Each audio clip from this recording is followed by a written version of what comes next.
Calaroga Shark Media.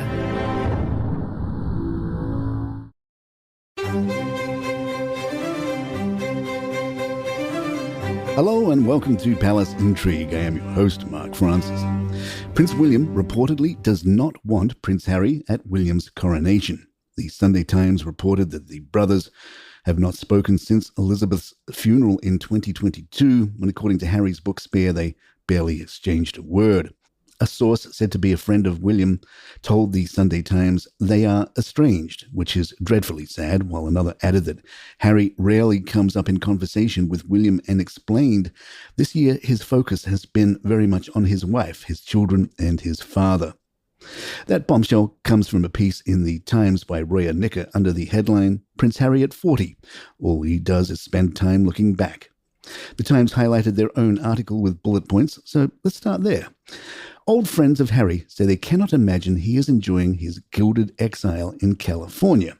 Friends say William does not want Harry to come to his coronation, whenever that may be. The brothers are not thought to have spoken in nearly 2 years. They are estranged, which is dreadfully sad.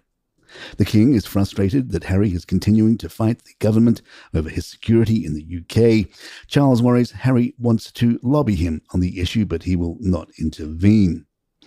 Harry and Meghan did not attend a family briefing on the Queen's funeral the night before the service and were not sent the briefing notes until late that night, events which are said to have wounded Harry. Former aides ask, what is the purpose of Prince Harry and what is Prince Harry's purpose? He must be wondering, where do I go from here?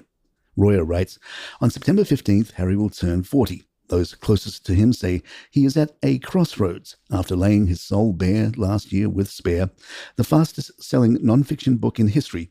He seems torn between battling old demons and getting on with his life.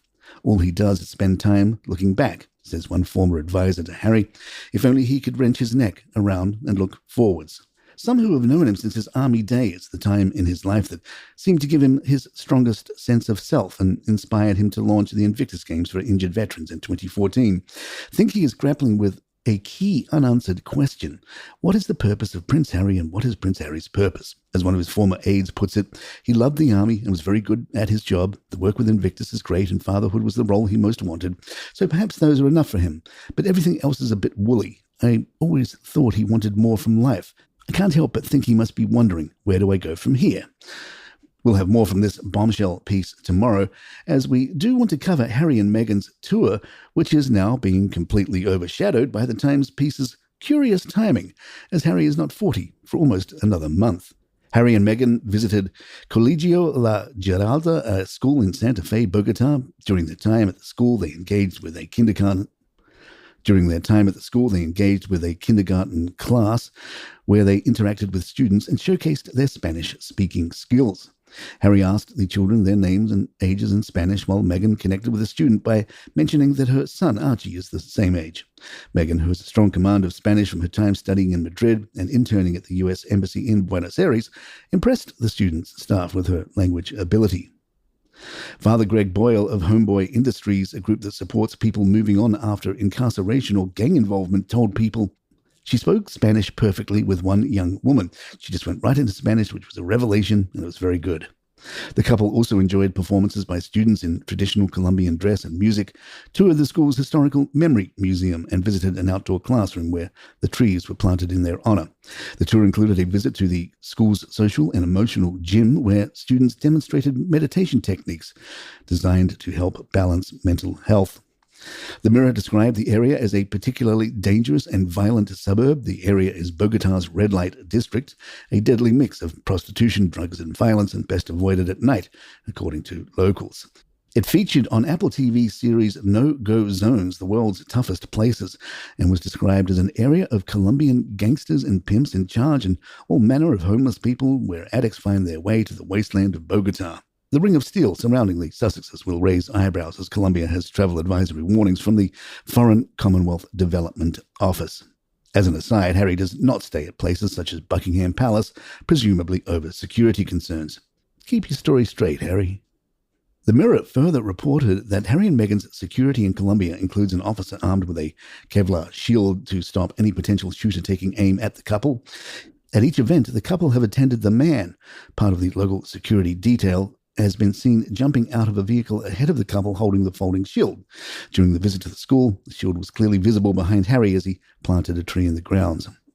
During their visit to Colegio La Giralda, our lip reader uncovered some of the exchanges between Prince Harry and Meghan Markle that reveal the dynamics of their interaction on the tour. As the couple arrived at the school, they were welcomed by the school's headmaster, Serafin Oro Pinez, and Colombia's Vice President, Francia Marquez. At one point during their visit, an awkward moment was observed where Meghan seemed to interject while Harry was about to speak. According to a lip reader sourced by The Mirror, Harry began to say something like, "Look," but Meghan interrupted him to address a student asking, So you won an award in products, is that right? This moment was noted to appear somewhat strained, with Meghan closing her eyes and clasping her hands together as she spoke. Another exchange revealed by the lip reader occurred earlier when the couple was leaving the vice president's office. Meghan reportedly gave a direct instruction to Harry, quietly saying, "Hand," to which Harry responded by handing her his hand, replying, "Here you go." Palace Intrigue, we'll be right back. During Harry and Meghan's visit to San Basilio de Palenque, a historic town in Colombia known for being the first free African settlement in the Americas, local residents expressed a desire for Harry to acknowledge and apologize for the British royal family's historical involvement in transatlantic slave trade. The town, which was established in 1619 by escaped slaves, holds deep cultural and historical significance, and the residents see the visit as a potential opportunity for Prince Harry to address the painful legacy of colonialism and slavery. Segundo Sequeira Reyes, the president of the town's local police, voiced this sentiment, suggesting that an apology from Harry could help free our hearts and our minds and allow for a sense of reconciliation. Some wonder if Meghan will show up at the Democratic National Convention this week. Andrew Cockburn, the Washington, D.C. editor of Harper's, told Tatler, "I haven't heard any rumors. I'm sure she'd like to, but her selling power has really gone pretty rock bottom here. I don't think she would have much effect. I doubt she'll show up at the convention. I doubt they'd want her there."